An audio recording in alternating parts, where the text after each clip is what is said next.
இது போன்ற படங்களை நம்ம வந்து என்கரேஜ் பண்ணோம்னு சொன்னா, அது நாளைக்கு யாரையும் தாக்கி படங்கள் எடுக்கும். ம்.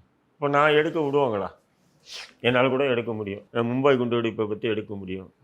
ம். மும்பை குண்டுவெடிப்பு எதுக்காக நடந்ததுன்னு எடுக்க முடியும். அதுக்கு காரணம் யாருன்றது எடுக்க முடியும். அது உண்மையான நீ மும்பை குண்டுவெடிப்பை பத்தி எடுக்க மாட்ட. மும்பை குண்டுவெடிப்பை பத்தி எடுப்ப. அந்த மும்பை குண்டுவெடிப்புக்கு முன்னாடி நடந்த கலவரத்த பத்தி எடுக்க மாட்டேன். ம்.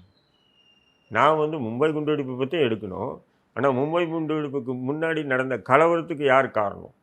3000 இஸ்லாமியர்கள் கொல்லப்பட்டாங்களா, அவங்கள யார நீதி சட்டத்தின் முன்னிறுத்தி தண்டிச்சிருக்கீங்க? அத பத்தி எடுக்கணுமா இல்லையா? ம். ஆனா நான் குண்டுவெடிப்பு மட்டும் எடுப்பேன். கலவரத்த எடுக்க மாட்டேன். இதுதான் இன்னைக்கு நீதி. இருக்கா இல்லைங்களா உங்களுக்கு?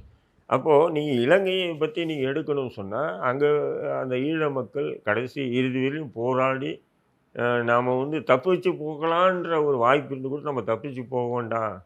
நம்ம இங்கேயே நம்ம உயிர குடுப்போம்னு குடுத்த அந்த ஒரு ஒரு தியாகத்த வந்து கொச்சைப்படுத்துறது, அது என்ன விதமான ஒரு ம். மனநிலை உனக்கு?